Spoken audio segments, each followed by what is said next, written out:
Assalamualaikum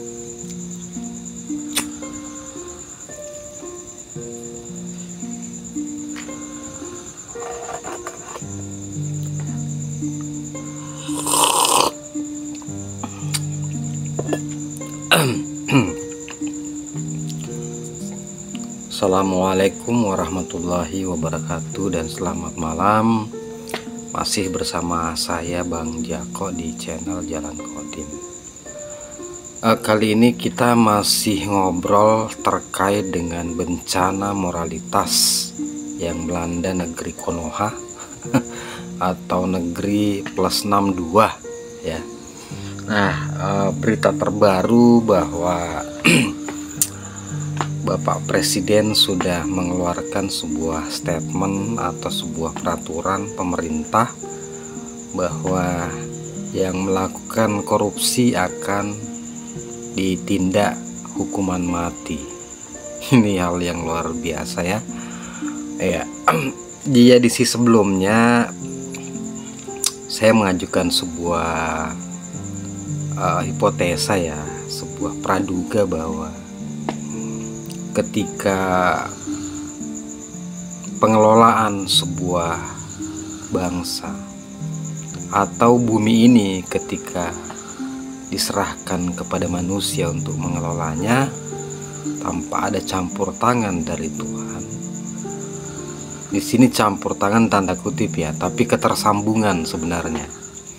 Tanpa ketersambungan dari yang maha berhak untuk mengelola, maka tunggulah kehancurannya. Jadi ini bukan persoalan hukuman mati ya, atau punish and reward dan sebagainya, tapi ini lebih kepada sistem sunnatullah, dimana jikalau manusia tidak memiliki ketersambungan rohani dengan sang maha rohani yang berhak mengelola bumi ini, ya maka kita tidak bisa mengandalkan sistem yang ada. Ya mungkin dalam jangka waktu tertentu itu bisa efektif, tetapi ya yang namanya sebuah sistem yang masih bersifat baharu itu akan memiliki masa waktu ya, dan memiliki tingkat efektivitas yang tidak mutlak gitu. Tetapi sebagai sebuah ikhtiar itu hal yang sangat atau patut untuk diapresiasi itu. Tapi saya sebenarnya mencoba untuk melihatnya ini dari sisi yang lebih hakiki ya, bahwa ya saya mengatakan bahwa secara sunnatullah ya, manusia itu adalah pada dasarnya sesuatu yang memiliki kecenderungan yang selalu mau memiliki dan tidak pernah ada kepuasan itu. Itu adalah sifat dasar, itulah sunnatullah ya.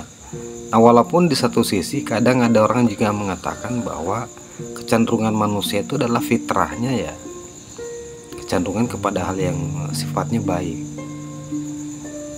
Ya, itu sangat benar ketika tidak ada sebuah lingkungan yang melingkupi itu. Persoalannya saat ini, sistem yang melingkupi kita di dunia ini pada umumnya ya, itu adalah sebuah sistem yang akan sangat kuat untuk menarik kita pada kesadaran rendah ya. Jadi sistem yang ada yang melingkupi kita saat ini adalah sebuah sistem yang sangat kuat untuk menarik kita kepada kecenderungan kebinatangan tadi. Memang ya secara fitrah kita juga punya kecenderungan kepada hal yang baik ya, tetapi ya sekali lagi saya katakan bahwa itu dalam situasi di mana kita tidak dilingkupi oleh sebuah sistem yang ya, kalau saya mau katakan sistem dajjal gitu. Ya lihat saja sekarang ini ya. Nah, jadi dibutuhkan sebuah kekuatan lain untuk bisa melawan sistem itu. Jadi apapun yang kita coba terapkan dalam sebuah sistem untuk misalnya anggaplah kita ambil sebuah contoh kasus korupsi itu ya. Untuk mencegah korupsi itu mungkin misalnya tadi kita menerapkan sistem hukuman mati. Ya mungkin itu akan menjadi efektif ya di satu sisi, tetapi itu bukan sebuah solusi permanen kalau menurut saya. Ya karena kenapa? Ya ada sebuah sistem yang sudah melingkupinya yang demikian parah. Anggaplah ya contohnya ya seorang yang ada dalam sistem peradilan kita yang mencoba untuk bersikap jujur, tetapi dalam sistem itu mayoritas menganggap itu hal yang aneh gitu ya.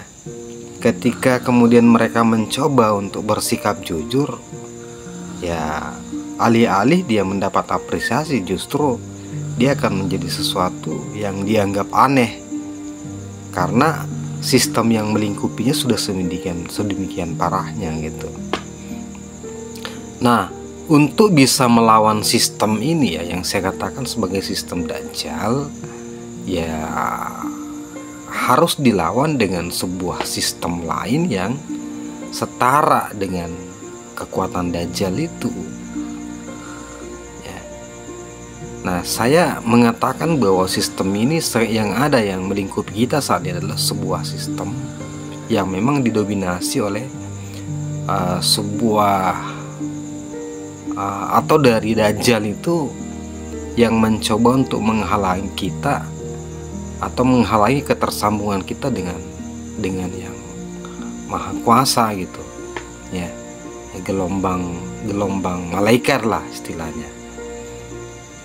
Ya, jadi dengan adanya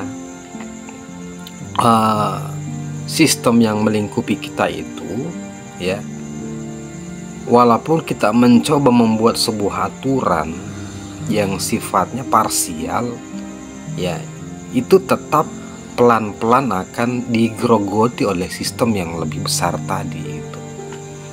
Ya, nah ini makanya memang tetap dibutuhkan ya bagaimana menyingkap hijab-hijab atau tabir-tabir yang mencoba menghalangi kita dari ketersambungan nur ilahi tadi. Karena dengan ketersambungan nur ilahi itulah yang bisa melawan sistem yang sudah sedemikian akut ini.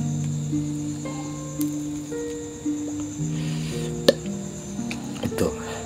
Jadi tetap kita harus mencoba mencari frekuensinya gitu ya. Nah, ketika ditemukan frekuensi itulah yang kemudian kita coba pancarkan, kemudian kita coba membuat sebuah sistem yang minimal bisa mengimbangi sistem Dajjal tadi.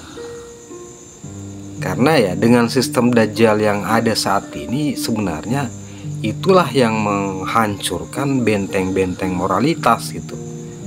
Ya, kalau bahasa Qurannya benteng-benteng yang dibangun oleh Nabi Zulkarnain. Ketika benteng itu kemudian dihancurkan ya bermunculanlah Dabah atau Ya'juj Ma'juj itu yang kemudian melakukan pengerusakan di mana-mana. Itu. Jadi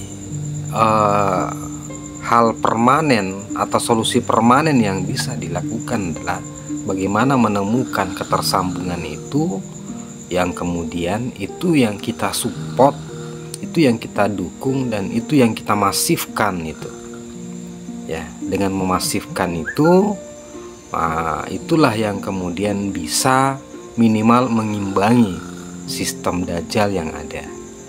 Karena sejatinya bahwa bencana moralitas yang hadir saat ini itu tidak lebih karena terputusnya atau tidak adanya ketersambungan dengan nur ilahi yang bisa melawan sistem Dajjal yang sudah sangat akut itu ya. Jadi sekali lagi ya, kita mengapresiasi ya sebuah sistem yang sangat berani ya, sangat kontroversi ya dengan menerapkan hukuman mati bagi seorang koruptor. Tetapi di satu sisi itu pun harus dibarengi dengan bagaimana membangun sebuah sistem ketersambungan dengan nur ilahi yang bisa mengimbangi ya, atau melumpuhkan sistem dajjal tadi yang lebih besar yang sudah melingkupi kita saat ini gitu. Ya. Artinya bahwa segala hal yang sifatnya mencoba untuk membangkitkan kembali aura-aura spiritual ya, aura-aura nur ilahi, itu yang harus kita kumpulkan, itu yang harus kita kembangkan, itu yang harus kita support ya, itu yang harus kita semarakkan gitu.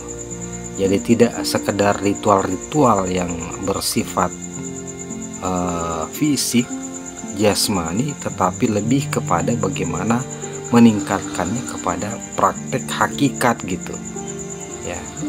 Jadi bukan lagi sebagai sebuah spiritual yang sifatnya rutinitas ritual, tetapi bagaimana mengembangkan praktek spiritual yang lebih masuk kepada hakikatnya, sehingga kemudian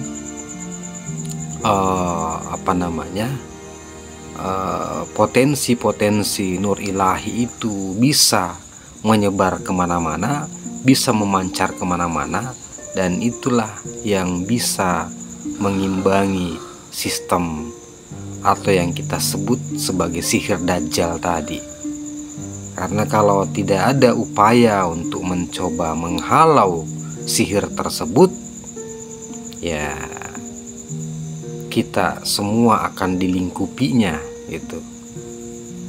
Kita tidak mampu melawannya. Makanya yang bisa melawannya itu adalah harus sebuah kekuatan yang juga berasal dari sesuatu yang qadim. Nah, jadi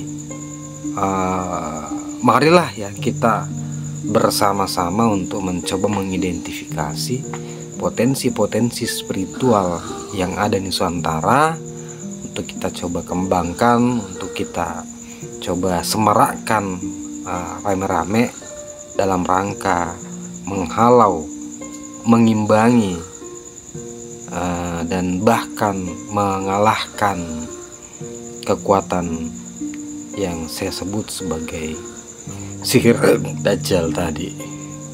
Oke, bersama saya Bang Jako di channel Jalan Qadim. Selamat malam dan assalamualaikum warahmatullahi wabarakatuh.